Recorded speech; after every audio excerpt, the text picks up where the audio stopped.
अक्सर जीवन की भागदौड़ में हम अपने आसपास की परिस्थितियों में उत्साह, निराशा, प्रशंसा, आलोचना और भी अलग-अलग भावनाओं को जीते हैं।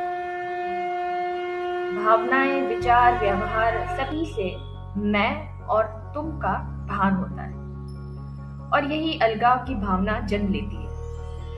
क्या हूं मैं? कौन हूं मैं? क्या है सही, गलत, चिंतन, तर्क, कुतर्क? इन्हीं सवालों के अंधकार को ज्ञान रूपी मशाल लिए गुरु पथिक को पथ प्रदर्शन कर ऊर्ध्वगामी गति प्रदान कर कल्याण का आशीर्वाद देते हैं। गुरु महिमा व निस्वार्थ प्रेम को समझाया जाना तो मुश्किल है, उसे सिर्फ अनुभव से ही जाना जा सकता है। एक बार सत्संग के पश्चात एक भक्त के पूछने पर श्रीनिवास दातार सदगुरु ने कहा, मेरे बारे में कौन लिख सकता है? जो मेरे बारे में लिखना चाहता है उसे पहले हिंदू धर्म और अन्य धर्मों के सभी अवतारों का अध्ययन करना होगा और फिर मेरे वर्तमान जीवन का अध्ययन करना होगा। और उन्होंने कहा, मेरा कोई धर्म नहीं है, बल्कि सभी धर्मों का उद्देश्य मुझे जानना है। कई भक्तों ने उन्हें किताबों और भजनों में उकेरना चाहा, पर गुरु वचनानुसार पूर्णतः उस सत्य को शब्दों में वर्णित कर पाना तो स्वयं महान कवि वेद व्यास जी के लिए भी संभव न हो सका। तो हम तो सत्य से काफी दूर हैं, परंतु ये एक छोटा सा प्रयास मात्र है, एक खोजी की खोज है और अपने पथ प्रदर्शक गुरु को बेहतर जानने की कोशिश मात्र है।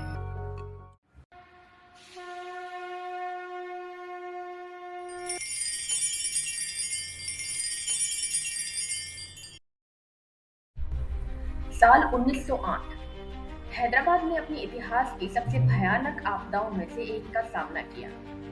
मूसी रिवर का जल स्तर अचानक से बढ़ गया और भयंकर बाढ़ ने पूरे शहर को अपनी चपेट में ले लिया। इस त्रासदी को आज हम ग्रेट मूसी फ्लड ऑफ 1908 के नाम से जानते हैं। उस समय हैदराबाद के शासक मीर महबूब अली खान इस विनाश को देखकर अत्यंत व्यथित हुए। उन्होंने ठाना कि भविष्य में ऐसी आपदा से अपने राज्य को सुरक्षित बनाना होगा। इसी उद्देश्य से उन्होंने महान अभियंता एम विश्वेश्वरैया को आमंत्रित किया ताकि शहर की संरचना, जल प्रबंधन प्रणाली को बेहतर बनाया जा सके। इसी दौर में एक प्रतिष्ठित परिवार था, दातार परिवार। परिवार के मुखिया वीएम दातार और उनकी धर्मपत्नी सुभद्रा बाई अपने बच्चों श्री रामकृष्ण, श्रीनिवास दातार और छोटी बेटी वत्सला बाई के साथ जीवन व्यतीत कर रहे थे। वीएम दातार एक गहन विद्वान थे। वे अनेक भाषाओं के ज्ञाता थे और पूर्वी तथा पश्चात्य विचारधाराओं पर उनकी गहरी पकड़ थी। उन्होंने निजाम के राज्य में एक आदर्श प्रशासक के रूप में सेवा की। अपने कार्यकाल के अंत में वे वित्त सचिव और एक्साइज कमीशन के चेयरमैन के पद पर रहे और उस समय उनका वेतन 2000 रुपए प्रति माह था, जो उस समय में अत्यंत सम्मानजनक माना जाता था। वे केवल प्रशासक ही नहीं बल्कि एक उच्च कोटि के साहित्यकार भी थे। उन्होंने नेक्टार ऑफ ग्रेस नामक प्रसिद्ध पुस्तक की रचना की, जिसे उमार खय्याम पर अंतर्राष्ट्रीय स्तर पर श्रेष्ठ कृतियों में माना गया। इसके अतिरिक्त उन्होंने सत्संग सरिता, गुरु करुणामृत जैसी आध्यात्मिक कृतियां लिखी और भगवद गीता का हिंदी में काव्यात्मक अनुवाद भी किया। जीवन के उत्तरार्ध में उन्होंने संसारिक जीवन का त्याग कर संन्यास ग्रहण किया और स्वामी गोविंद तीर्थ के नाम से विख्यात हुए। साल 1914 में सुभद्रा बाई का देहांत हुआ, जिससे परिवार को गहरा आघात पहुंचा। उनके पुत्र श्रीनिवास दातार ने अपनी शिक्षा की शुरुआत शिक्षा विवेक वर्धिनी विद्यालय से की। इसके बाद उन्होंने गवर्नमेंट सिटी कॉलेज में 8वीं, 9वीं और 10वीं कक्षा पूरी की। साल 1928 में उन्होंने बनारस हिंदू यूनिवर्सिटी में प्रवेश लिया। वहां उन्होंने पहले इंटरमीडिएट पूरा किया और 1933 में बैचलर ऑफ साइंस की डिग्री प्राप्त की। उनके विषय थे chemistry, general and chemical, engineering and industrial chemistry. 1932 से 1934 के बीच उन्होंने पॉटरी और पोर्सिलेन के सिद्धांत का भी अध्ययन किया और 1934 में उन्हें इसी विषय में डिप्लोमा प्रदान किया गया। ज्ञान की उनकी यह यात्रा यहीं नहीं रुकी। जून 1945 में उन्होंने टेक्सटाइल इंजीनियरिंग में सफलतापूर्वक अध्ययन पूर्ण किया और ब्रिटिश इंस्टीट्यूट ऑफ इंजीनियरिंग से डिप्लोमा तथा एसोसिएट मेंबरशिप प्राप्त।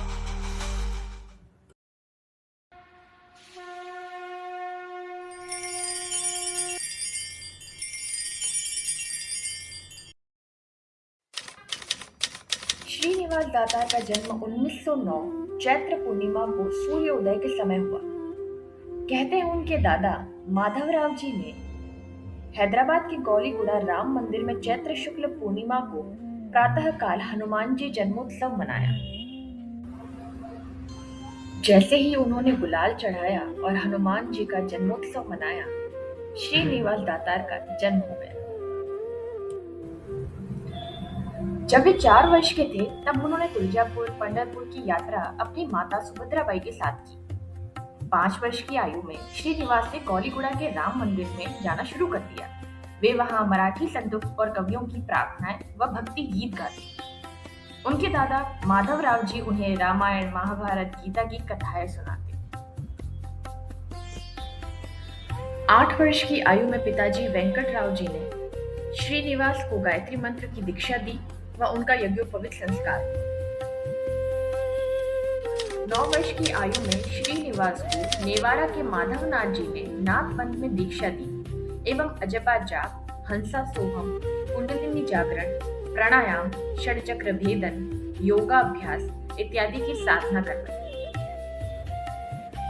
नाथ पंथ में दीक्षा के पश्चात उन्हें उद्बोधनाथ नाम दिया गया। 8 से 20 वर्ष की आयु तक अर्थात 12 वर्षों तक वे नित्य 1200 बार गायत्री मंत्र का जाप करते एवं इस प्रकार उन्होंने 2 गायत्री पुरुष चरण पूरे कर लिए। मंत्र जाप के साथ हनुमान स्तोत्र, शिव कवच, गीता व भक्ति गीत भी उनकी नित्य साधना के भाग थे। 11 वर्ष की आयु में श्रीनिवास को टाइफाइड हुआ, जो उस समय जानलेवा बीमारी मानी जाती थी। वे उस बेहोशी की अवस्था में भगवान से बातें किया करते और उन्होंने उस अवधि में भगवान दत्तात्रेय जी, हनुमान जी और शंकर जी के दर्शन किए। अपनी 12 वर्षों के साधना के दौरान उन्होंने मेरालम तालाब के पास एक वीरान जगह, जो कि उनके निवास स्थान से लगभग 8 से 10 किलोमीटर दूर थी, को अपनी एकांत साधना हेतु चुना। 1927 में उसी स्थान पर खुली आंखों से उन्होंने शिवजी के दर्शन किए। आज उस जगह नेहरू जूलॉजिकल पार्क बना है। वो स्थान जहाँ शिवजी ने दर्शन दिए वहाँ बोगन व मांडवा की बेल चली। वहाँ एक बेंच लगी है, बेंच नंबर 84। महाराष्ट्र के उस्मानाबाद जिले के केशी गांव के पंडित राव भीमराव कुलकर्णी नलदुर्ग कोर्ट में वकील थे। उनके परिवार में सभी अक्कलकोट महाराज जी को मानते थे। उनकी बेटी कड़ूबाई से श्रीनिवास का विवाह तय हुआ और विवाह के पश्चात उन्हें इंदिराबाई नाम दिया गया। श्री माधव ज्योतिपंत दातार यानी श्रीनिवास के दादाजी जब कमिश्नर थे, इंपोर्ट एक्सपोर्ट का काम होता था। उन्होंने कई नियुक्तियां भी की थी। इचकल की चौकी उन्होंने बनवाई थी। उन्होंने श्री श्रुति गीत साभंग पुस्तक लिखी, जो कि श्रीमद् भागवत महापुराण के 10वें स्कंद के 87वें अध्याय के बारे में है। इचकल की चौकी, जो कि माधव ज्योतिपंत दातार जी ने बनवाई थी, वहां से श्रीनिवास चौबे ने रिटायर होकर जब हैदराबाद आए और पंडित राव जी से मिले, तब उन्होंने श्रीनिवास के बारे में उन्हें बताया एवं कड़ूबाई व श्रीनिवास का विवाह तय हो गया। 30 अप्रैल 1928 को धूमधाम से उनका विवाह संपन्न हुआ। साल 1928 में श्रीनिवास को खुली आंखों से लक्ष्मी जी के दर्शन हुए व उसके बाद वे मौजम जाही मार्केट के पास मुरलीधर बाग में साधना करने लगे। 1934 के आषाढ़ माह में उन्हें देवी के चतुर्भुज रूप के दर्शन हुए। आईने में देखने पर वे स्वयं को देवी रूपा देखते। वे स्वयं को चतुर्भुज देवी किरीट कुंडल के साथ देखते, अर्थात वे अणु अणु में देवी रूप देखने लगे।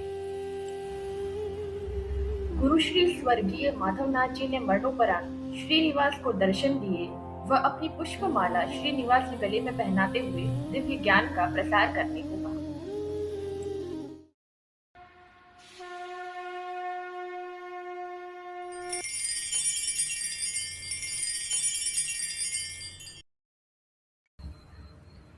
श्रीनिवास से उद्बोधनाथ व उद्बोधनाथ से गुरु महाराज की यात्रा तय कर उन्होंने अपने गुरु आज्ञा अनुसार नाथपंथ साधना और उनके निष्कर्षों का प्रसार करने हेतु कुछ भजन लिखे। पुष्पांजलि का 5वां पुष्प मंगलवार 5 नवंबर 1968 को प्रकाशित हुआ, जो आप सबके पास प्रसाद रूप में आएगा। इस पुष्पांजलि में जो भजन दिए गए हैं वे निर्गुण निराकार उपासना तथा आत्मोपासना के हैं। ये मैंने सन 1936 में बनाए थे।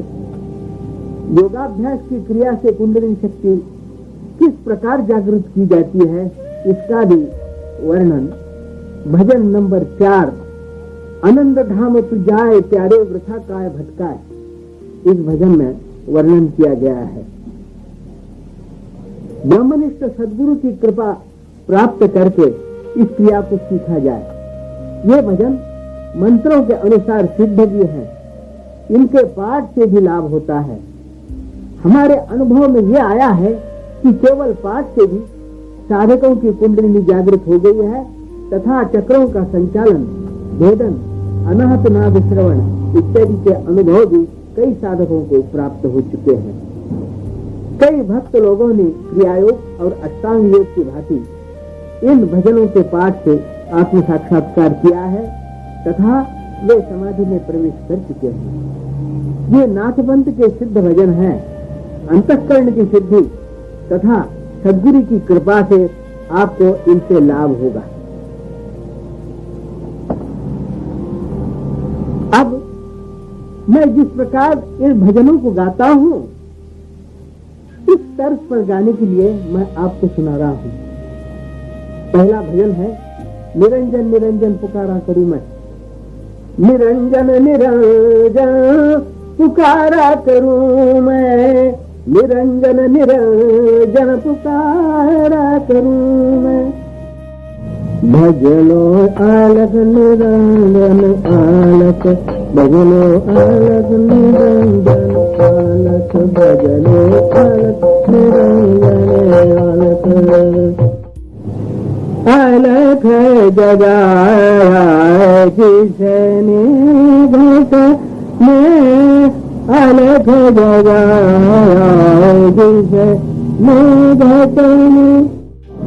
आनंद धाम तु जाए प्यारे वृथा काय भटकाए, आनंद धाम तु जाए प्यारे वृथा काय भटकाए। मूलाधार से खींचे अपन को, मूलाधार से खींचे अपन को, उल्टा पंथ चलाए प्यारे उल्टा पंथ चलाए। सन 1936 से 1940 तक गुरु महाराज ने हैदराबाद में 8 लोगों को दीक्षा दी व उन्हें आत्मबोध के पथ पर लगा दिया। नाथपंथ में दीक्षित शिष्यों के नाम हैं श्री राज कृष्ण कपूर, राजा देवी प्रसाद, श्री हर्ष रूप टंडन, श्री भगवती प्रसाद मिश्रा, श्री नारायण सिंह, श्रीमती ताराबाई वाइफ ऑफ श्री नारायण सिंह, श्री हरि कृष्ण कपूर व उनके सभी भाई एवं दबेपुर मंदिर के बाबा रामदास। जानकारी अनुसार श्री राजकृष्ण कपूर जी व राजा देवी प्रसाद जी गुरु महाराज के प्रथम 2 शिष्य हुए एवं गुरु महाराज की आज्ञा व कृपा अनुसार उन्होंने हैदराबाद में और हैदराबाद के बाहर भी कई शिष्य बनाए। गुरुदेव अपने शिष्यों से नियमित रूप से दोपहर के बाद 4 से 6 बजे सत्संग हेतु मिलते। सत्संग धनजी भाई स्टूडियो में होता, जो कि एक पारसी सज्जन धनजी भाई का था। वह स्टूडियो गन फाउंड्री के पास व स्टेट बैंक ऑफ हैदराबाद के विपरीत था, परंतु अब वह इमारत ध्वस्त हो चुकी। उन दिनों वह स्टूडियो फोटोग्राफी हेतु इस्तेमाल नहीं हो रहा था। दरअसल उन दिनों धनजी भाई उस जगह को आरामगाह के लिए इस्तेमाल कर रहे थे। गुरु महाराज से प्रभावित होने के कारण उन्होंने स्टूडियो का एक रूम उन्हें सत्संग हेतु दे दिया था। जानकारी अनुसार सन 1938 से सन 1942 तक गुरु महाराज व उनके शिष्य वहीं सत्संग किया करते। गुरु महाराज के प्रथम शिष्य श्री राजकृष्ण कपूर जी के 6 पुत्र थे व वे सभी गुरु महाराज द्वारा दीक्षित थे। गुरु महाराज व्यक्तिगत रूप से उनके आध्यात्मिक और भौतिक प्रगति का ध्यान रखते। श्री राजकृष्ण कपूर जी के द्वितीय पुत्र स्वर्गीय श्री हरि कृष्ण कपूर जी के साथ गुरु भाइयों का विशेष लगाव था। उन्हें प्यार से सभी हरि भाई संबोधित करते। वे युवा अवस्था से ही गुरु महाराज जी के करीब रहे थे, इसलिए उन्होंने सन 1938 से सन 1944 में घटी घटनाओं को देखा व उनमें भाग भी लिया। हरि भाई बताते हैं कि कैसे गुरु महाराज अपने शिष्यों के प्रश्नों व अनुभवों को आध्यात्मिक ग्रंथों के संदर्भ में समझाते। सभी शिष्य गुरु महाराज के सानिध्य में ध्यान करते और गुरु महाराज भगवत गीता के दूसरे अध्याय के दूसरे व तीसरे श्लोक पर प्रवचन करते। उन्होंने निर्भयता और कार्य की स्वतंत्रता पर जोर दिया। वे कहते, बिना परिणाम की अपेक्षा के किया गया कार्य शांति व चिंता मुक्ति की ओर ले जाएगा। उन्होंने हमेशा शिष्यों को खुश रहो का आशीर्वाद दिया। गुरु महाराज कहते, मन की शुद्धि ही आध्यात्मिक उन्नति की प्रथम व अंतिम जरूरत है। यह कहते हुए उन्होंने अष्टांग योग के बारे में बताया। वे त्रिकुटी पर ध्यान केंद्रित करने हेतु कहते। वे कहते कि यह हृदय में अनहद को प्रकट करेगा और साधकों को लय योग की ओर ले जाएगा। वे गृहस्थ आश्रम में चक्र साधना का विरोध करते ताकि उसका गलत इस्तेमाल न किया जा सके। साथ ही वे स्वार्थ प्रवृत्ति को कम करने हेतु समाज सेवा व सत्कर्मों के संपादन हेतु कहते हैं। गुरु महाराज के अनुसार ध्यान से अद्वैत को समझा जा सकता है, अर्थात जिसमें मानसिक अनुमानों, विचारों या तार्किक अवधारणाओं को दरकिनार कर जीवन को यथार्थवाद से अनुभव किया जाता है, जहां दुनिया को ठीक उसी प्रत्यक्ष रूप में अनुभव किया जाता है जैसी वह है। गृहस्थ आश्रम में वे पंच महायज्ञ की सलाह देते, जैसा कि भगवत गीता के तीसरे व चौथे अध्याय में कहा जाता है। धनजी भाई स्टूडियो में एक अत्यंत अद्भुत और ऐतिहासिक घटना घटी। एक सज्जन जो आध्यात्मिक जीवन और आत्म साक्षात्कार के विषय में गहरी जिज्ञासा रखते थे, सद्गुरुदेव से मिलने पहुंचे।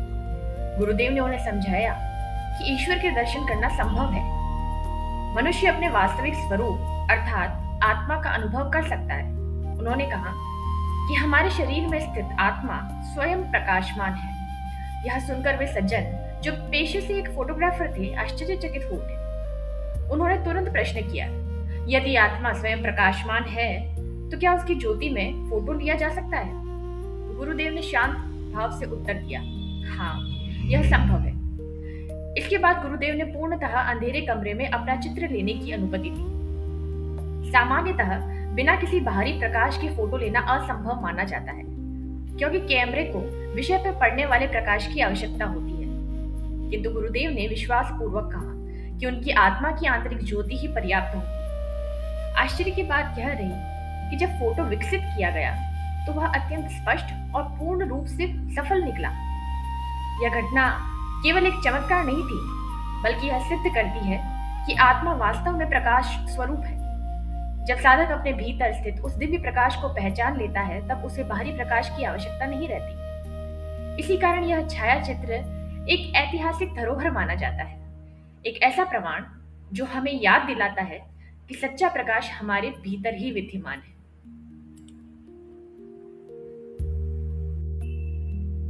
गुरुदेव 4 से 6 धनजी भाई स्टूडियो में सत्संग कर मुरली बाग में जाते हैं। जो जिज्ञासु उनसे स्टूडियो में नहीं मिल पाते, वे उनसे मुरलीधर बाग में 6:30 से 7:30 बजे तक मिलते।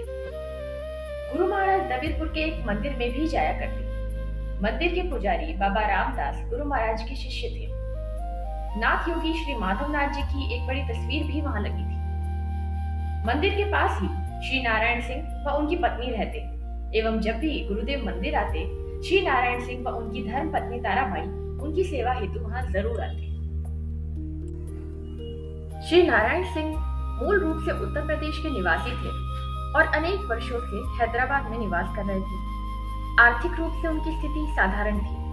उन्हीं की पत्नी श्रीमती ताराबाई थी। पति के साथ साथ ताराबाई ने भी गुरुदेव का शिष्यत्व ग्रहण किया था।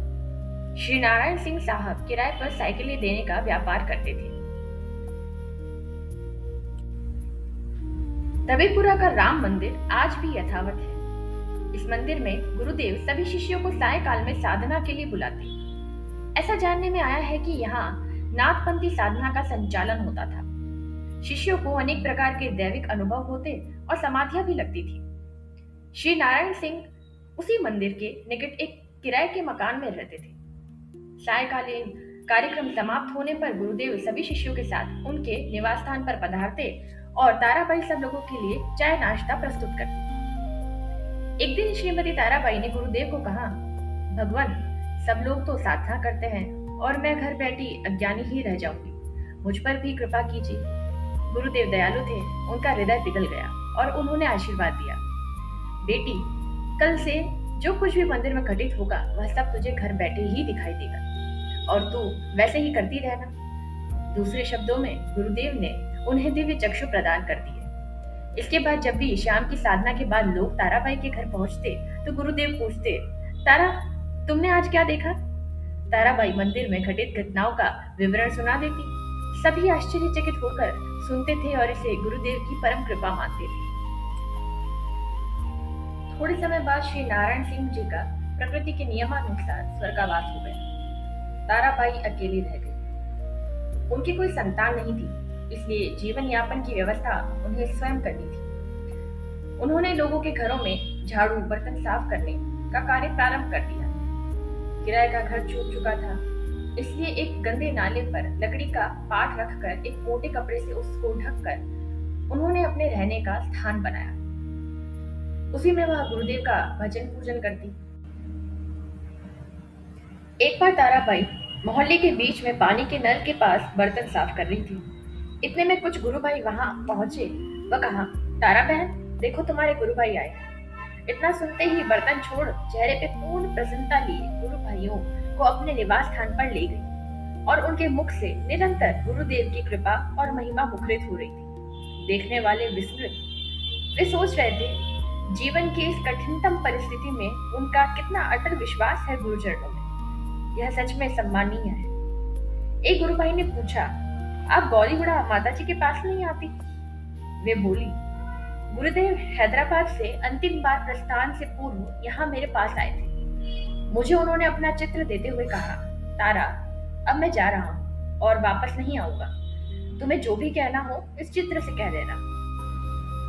अब तुम्हें कहीं जाने की जरूरत नहीं है। जरूरत हो तो मुझे बुलाना, मैं आ जाऊंगा।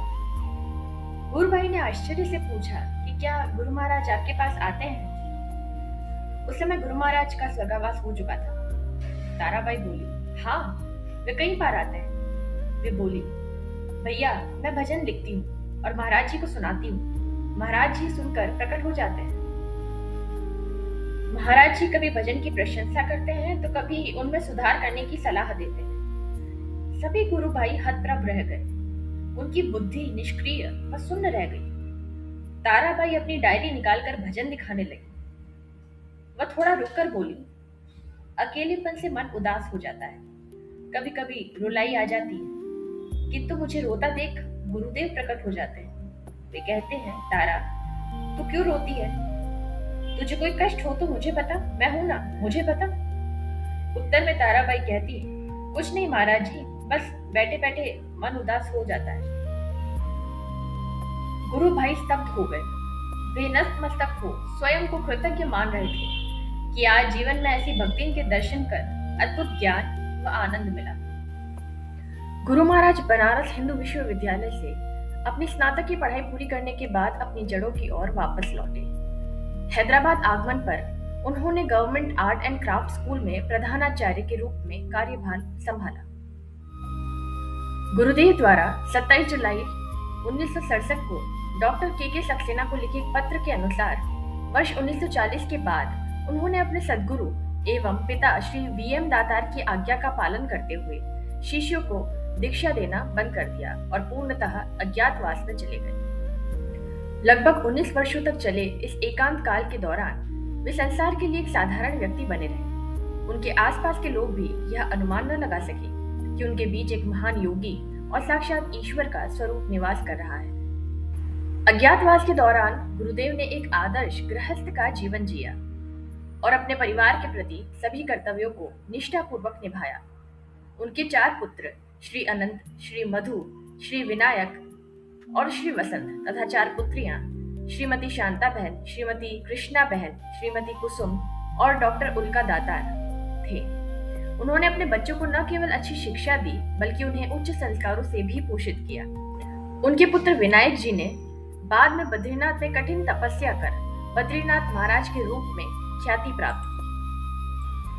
गुरुदेव का व्यक्तित्व बहुआयामी था। विज्ञान के छात्र होने के नाते उन्हें रसायन शास्त्र का गहरा ज्ञान था, जिसका उपयोग वे चित्रकारी के लिए अपने रंग स्वयं बनाने में करते थे। वे शास्त्रीय संगीत के भी मर्मज्ञ थे। उनके सानिध्य में हैदराबाद के महान संगीतकार जैसे श्री बाबू साहेब दीक्षित तबला वादक और श्री दत्तोपंत दिलरुबा वादक अक्सर संगीत सभाओं का आयोजन करते। वे संगीत को ईश्वर की साधना का एक माध्यम मानते थे और अक्सर शास्त्रीय रागों की बारीकियों पर चर्चा करते थे। गुरुदेव के जीवन का एक और उज्जवल पक्ष उनका समाज के प्रति निस्वार्थ योगदान था। उन्होंने हैदराबाद के विभिन्न क्षेत्रों में हिंदी भाषा के प्रचार प्रसार के लिए दक्षिण भारत हिंदी प्रचार सभा के माध्यम से अभूतपूर्व कार्य किए। उनके मन में राष्ट्रभाषा के प्रति इतना अनुराग था कि सेवानिवृत्ति के समय उन्होंने अपनी ग्रेच्युटी की पूरी राशि इस नेक कार्य के लिए दान कर दी। कार्यालय में उनके सहकर्मी उन्हें एक अत्यंत हंसमुख और उदार व्यक्तित्व के रूप में याद करते थे, जो ऊंच नीच के भेदभाव से परे होकर हर छोटे बड़े कर्मचारी को समान सम्मान और प्रेम देते थे। गुरु महाराज ने सिर्फ हैदराबाद ही नहीं, उन्नाव, लखनऊ, कानपुर, इलाहाबाद, जोधपुर व मद्रास में भी गुरु परिवार का विस्तार किया। लखनऊ निवासी शिवनंदन मिश्र जी 1959 की छुट्टियों में हैदराबाद गए। वहां उनके संबंधी सूर्य गोपाल पांडे जी ठेकेदारी का काम करते थे। वहीं से उन्हें गुरु महाराज जी के बारे में जानकारी हुई और लखनऊ में शिवनंदन जी गुरु महाराज जी के अज्ञातवास के बाद प्रथम शिष्य हुए। लखनऊ में इनके मकान लोकमान्यगंज में धीरे धीरे और भी शिष्यों का आना हुआ और इन्हीं में एक इंद्रचंद तिवारी जी के माध्यम से मुनीश्वर श्रीवास्तव, रमाशंकर नाग व कृष्ण कुमार मिश्र शिवनंदन जी के संपर्क में आए। ये तीनों 4/8/499 गौलीगुड़ा हैदराबाद गुरु महाराज जी के घर पहुंचे व उन्हें लखनऊ आने का निमंत्रण दिया। महाराज जी प्रथम बार 1964 9 मई को सूर्य गोपाल पांडे जी के साथ लखनऊ पहुंचे। गुरु महाराज सत्संग व पत्रों में शिष्यों के अनुभवों का मर्म भी समझाते एवं अपने भक्तों को स्व अनुभवों के बारे में भी पत्रों में लिखकर भेजते। गुरु महाराज ने ऐसा ही एक पत्र रमाशंकर नाग जी को 24 अक्टूबर 1964 को लिखा एवं पत्र के माध्यम से अपना अनुभव बताते हुए कहा। वे 11 बजे छत पर आकाश धारणा कर रहे थे और उसी समय उन्हें भगवान विष्णु के दर्शन हुए। तत्पश्चात उन्हें श्री देवी जी व्याघ्र पर बैठी हुई अष्टभुजा रूप में मां अंबा के दर्शन हुए। वे हर दिशा हर जगह वही दृश्य देख रहे थे। गुरु महाराज ने प्रार्थना की, मां नजदीक आओ। तब वह 1 फुट के फासले पर आई व गुरु महाराज ने चरणों में मस्तक रखा तो वह अदृश्य हो गई। वह चरण कई देर तक दिखाई देने लगा। उसके पश्चात श्री विष्णु भगवान के दर्शन भी हर जगह होने लगे। 6 फुट की विशाल चतुर्भुज मूर्ति, लाइट ब्लू कलर का शरीर, शंख, चक्र, गदा, पद्म समेत पीतांबर, गले में मालाएं, आभूषण, किरीट से युक्त था। चरण स्पर्श करते ही वे रामकृष्ण परमहंस के स्वरूप में बदल गए। गुरु महाराज ने मां शारदा को एक पत्र लिखा। उन्होंने बताया कि उन्हें रात को 2:30 पर भगवान नारद जी के प्रत्यक्ष दर्शन हुए। उन्होंने गुरु महाराज को प्रणाम किया। वे 4 फीट ऊंचे गौरवर्णी थे एवं वे पीत वस्त्र धारण किए हुए गुलाबी उपरना कमर पे बांधे हुए थे। हाथ, भुजा, गले में सेवंती के फूलों की मालाएं डाले थे। हाथों में दंड में मालाएं, पैर में खड़ाऊ, हाथ में करताल, वैष्णव तिलक, गले में छोटी वीणा थी, सिर पर जटाओं का जूड़ा, उसमें फूलों की माला थी। गुरु महाराज ने उन्हें पलंग पर बैठाया। कमरे में पूर्ण अंधकार होने के बावजूद भी मूर्ति रोशनी में जैसी दिखती है, वे वैसे ही प्रकाशमान हो रहे थे।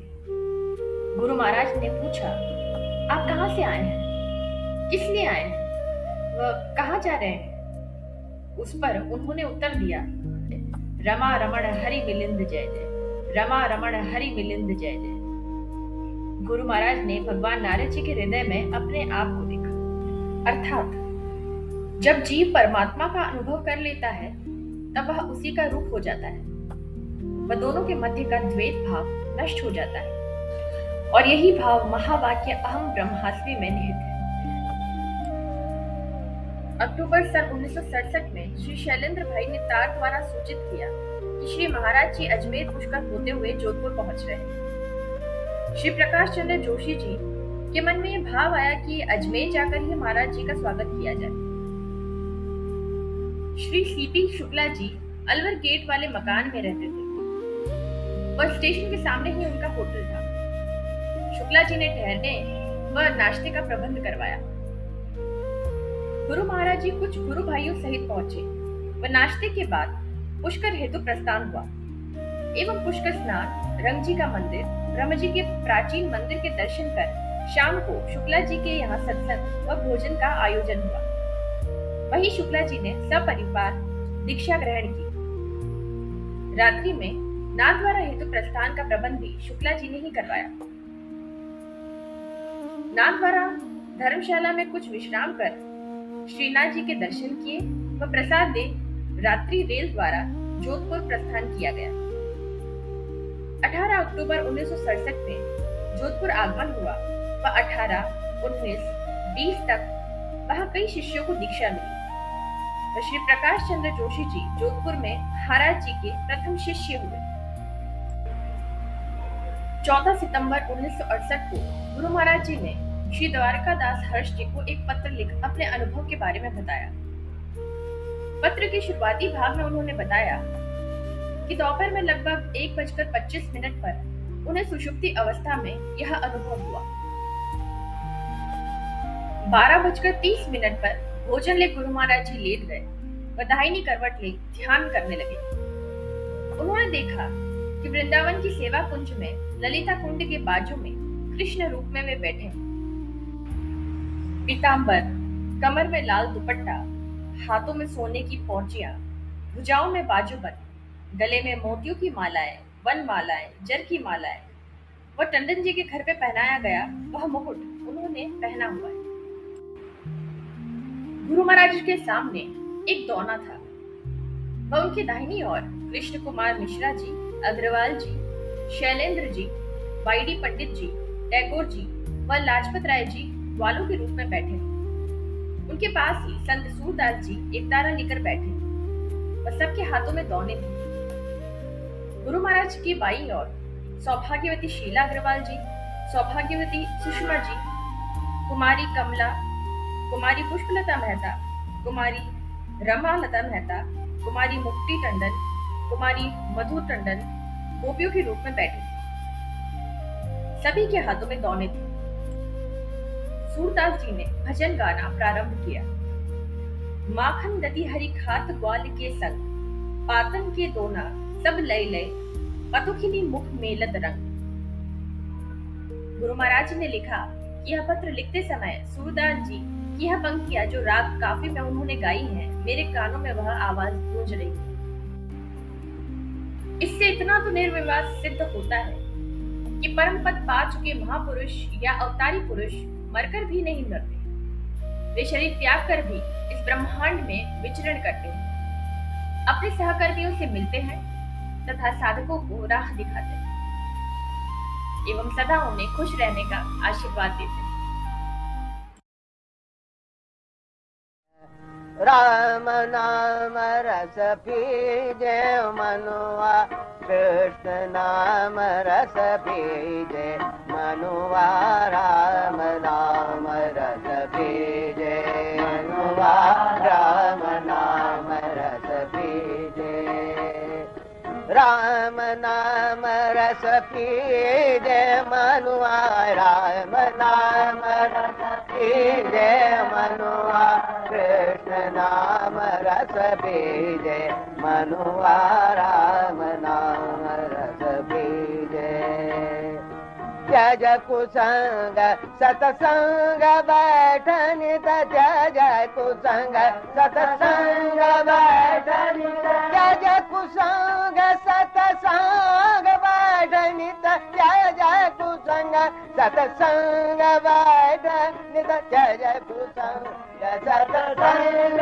बैठ नित हरि चर्चा सुन लीजे मनुआ हरि चर्चा सुन लीजे मनुआ राम नाम रस पीजे मनुआ कृष्ण नाम रस पीजे मनुआ राम नाम रस पीजे राम नाम रस पीजे मनुआ राम नाम रस पीजे मनुआ कृष्ण नाम रस पीजे मनुआ राम नाम रस पीजे काम क्रोध मद लोभ मोह को काम क्रोध मद लोभ मोह को चित्त से दीजे मनुआ बहा चित्त से दीजे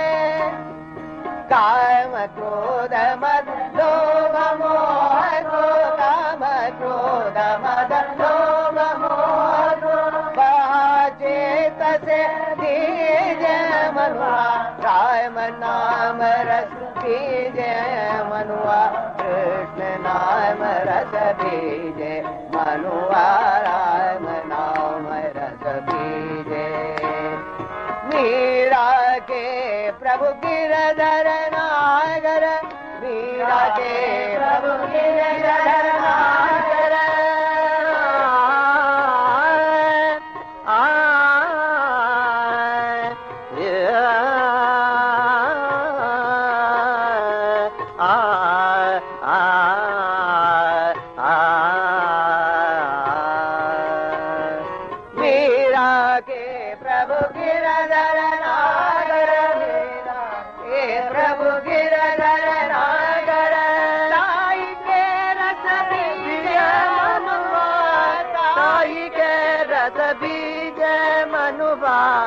ताई के रस बीजे मनुआ ताई के रस बीजे आ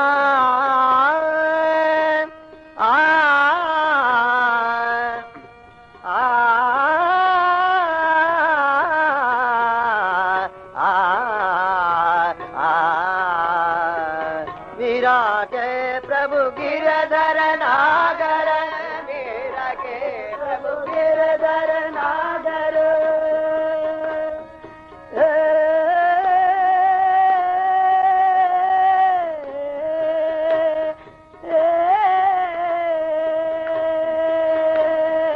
मीरा के प्रभु गिरधर नागर ताई के रस में बीजे मनुआ ताई के रस में बीजे मनुआ राम नाम रस बीजे मनुआ कृष्ण नाम रस बीजे मनुआ राम नाम रस बीजे राम नाम रस बीजे मनुआ राम नाम रस बीजे मनुआ राम नाम रस बीजे मनुआ राम नाम रस बीजे मनुआ राम नाम रस बीजे मनुआ राम नाम रस बीजे मनुआ राम नाम रस बीजे राम नाम रस बीजे मनुआ राम नाम रस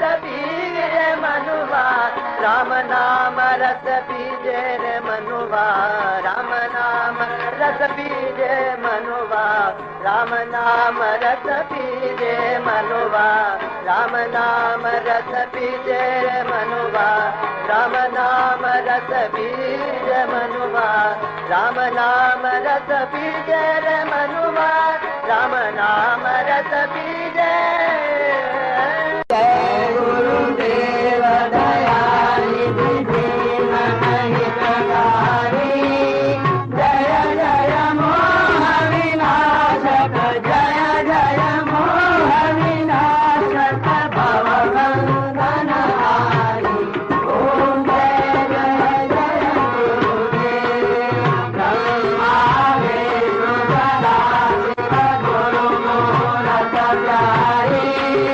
वेद पुराण बखानत वेद पुराण बखानत गुरु महिमा वारी ओम जय जय गुरुदेव जप तप तीरथ संयम दान विविध कीने गुरु बिन ज्ञान न होवे गुरु बिन ज्ञान न होवे कोटि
सहनौ भुनक्तु सह वीर्यं करवावहै तेजस्विनावधीतमस्तु मा विद्विषावहै। ओम शांति शांति शांति। बोलो श्री श्याम सुंदर की जय, भगवान कृष्णचंद्र की जय, अनंत कोटि ब्रह्मांड नायक की जय, सब संतन की जय, बाल गोपाल की